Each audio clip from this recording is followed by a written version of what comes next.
Assalamualaikum warahmatullahi wabarakatuh. Perkenalkan, nama saya Juanda Krisna Wijaya. Saya berasal dari SDN 1 Drenges, Kecamatan Kertosono, Kabupaten Nganjuk, Jawa Timur. Tujuan video yang saya buat ini yaitu dalam program Semangat Guru 2 pada bagian empati dan perencanaan materi pembelajaran. Baiklah, apa yang saya dapatkan atau hal baru apa yang saya dapatkan di sini, Bapak Ibu sekalian dimanapun panjenengan berada. Yang saya dapatkan di sini ada empati, macam-macam empati atau tahapan-tahapan empati yang terjadi pada manusia, yaitu yang pertama empati global mulai dari 0 sampai 1 tahun, yaitu tentang proses alamiah empati tersebut yang terbentuk pada diri manusia yang terjadi pada usia 0 sampai 1 tahun. Yang kedua adalah empati egosentris yang terjadi pada 1 tahun sampai 6 tahun. Anak mulai bisa mengenal, membedakan bahwa kesedihan itu bukan miliknya sendiri. Terus kesulitan yang sedang dialami orang lain bukan kesusahan sendiri, yaitu dia mulai mengenal bahwa kesedihan itu bukan miliknya seorang. Bisa untuk dari teman-temannya. Kalau mereka menangis bersama. Terus yang ketiga adalah empati kognitif, yaitu usia 6 sampai 10 tahun, di mana anak mulai memandang dirinya dari perspektif orang lain, dari sudut pandang orang lain. Nah, seperti itu ya, khususnya dari orang-orang yang dikenal. Nah, terus yang terakhir yaitu empati abstrak, yaitu pada orang dewasa, yaitu empati yang ditunjukkan kepada orang yang dikenal.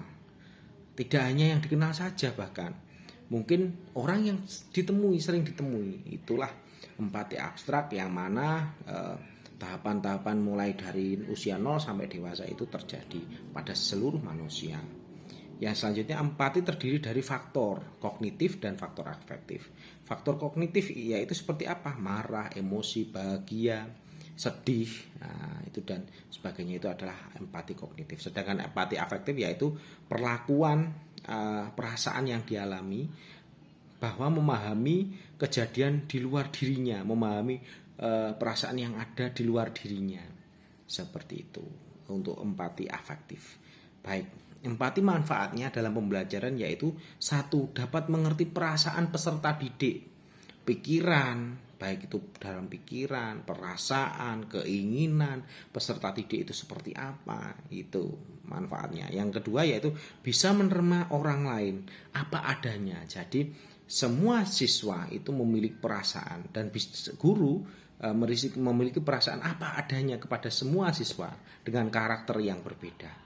Yang ketiga adalah memandang dari sudut pandang orang lain. Jadi kita bisa memandang sudut dari siswa kita sendiri. Tidak hanya kita sebagai guru, mungkin siswa memiliki sudut pandang yang berbeda dengan kita. Nah, seperti itu. Sesuai dengan kemampuan dia, bahwa apa yang ingin ditanyakan, apa yang ingin dialami itu berbeda dengan kita sebagai guru. Yaitu terakhir yaitu menentukan sikap yang sesuai. Jadi sikap yang sesuai yang diharapkan itu bagaimana manfaatnya dalam empati itu sangat penting. Nah, itu adalah manfaat dari empati. Jika tidak ada empati, bagaimana dalam pembelajaran? 1. Hubungan antara guru dengan peserta didik akan menjadi renggang, tidak terdapat keharmonisan. Yang kedua, pembelajaran tidak efektif karena antara guru dengan siswa itu jauh, tidak ada rasa empati, tidak ada rasa perasaan yang match, klop, klik dan sebagainya. Itu. Guru tidak hanya fokus dalam mengejar target, ya toh, nah, mengejar target pembelajaran, tetapi guru sebagai apa ya di sini, sebagai pendidik juga, ya, pendidik juga bisa memahami perasaan dari peserta didiknya. Jadi tidak hanya mau mengejar fokus targetnya saja. Karena apa nanti? Kalau mengejar fokus targetnya, anak cenderung tidak akan bertanya. Karena tidak ada empati di situ. Guru tidak memahami anak, ya seperti itu. Terus bagaimana cara mengasah empati? Yang pertama adalah kontak mata. Hubungan kontak mata dengan peserta didik itu, peserta didik yang kita miliki, yang kita punyai. Yang kedua adalah menghindari gangguan dari gangguan-gangguan yang di luar, mungkin seperti itu. Terus yang ketiga ada respon yang sesuai, antara respon guru dan respon siswa itu sesuai. akhirnya menjadi klop di situ. Yang ketiga yaitu, yang keempat yaitu adalah mengajukan pertanyaan. Jadi mengajukan pertanyaan, bagaimana anak-anak, apa yang kita belum kalian pahami atau mungkin yang belum dimengerti. Ya, akhirnya empati anak itu yang belum bisa kita tampung untuk kita carikan solusinya. Apakah itu refleksi atau entah itu bimbingan dan sebagainya. Itu adalah empati antara guru dengan siswanya. Parafrase yang terus tidak memotong pembicaraan antara siswa kalau bertanya atau berpendapat tidak kita potong dulu.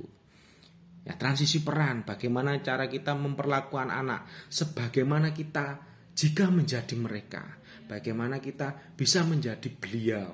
Nah, seperti itu cara kita mengasah empati kita.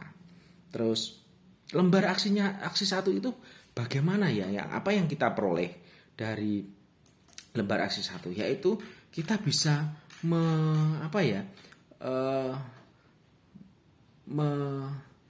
mendengar atau praktik mendengar aktif dari teman sejawat kita. Bagaimana cara mereka menceritakan persoalannya, terus mencarikan solusi atas permasalahannya sendiri. Jadi solusi dari mereka sendiri. Dengan teknik apa? Dengan teknik coaching di situ. Kita tidak bisa menggurui, jadi kita gali semuanya, kita gali dengan teknik coaching Tirta, kita gali semuanya, apa yang bisa kita ungkapkan ke mereka bahwa solusi itu didapat dari dia sendiri. Nah, seperti itu. Bagaimana caranya? Terus kendala yang dihadapi apa? Mungkin siapa yang bisa membantunya? Dan itu merupakan jawaban mereka sendiri. Oke. Terus tips apa yang dapat kita sampaikan untuk menerapkan empati ini, bahwa empati itu sebagai guru kita harus berempati kepada peserta didik kita, bisa memposisikan peserta didik kita sesuai dengan kodrat zaman dan kodrat alamnya. Jadi manusia itu kita sebagai guru harus memanusiakan manusia. Sebagai manusia yang utuh itu kita mengembangkan bakat dan potensi anak itu untuk berkembang, untuk menggali potensi yang ada pada diri siswa dengan kesiapan, gaya belajar, karakteristik yang ada pada anak sedemikian rupa, atau mungkin karakteristik yang berbeda-beda itu nanti akhirnya akan melahirkan siswa-siswa yang unggul di dalam pembelajaran. Seperti itu. Baik, untuk kali ini rangkuman yang dapat saya sampaikan seperti itu. Wassalamualaikum warahmatullahi wabarakatuh.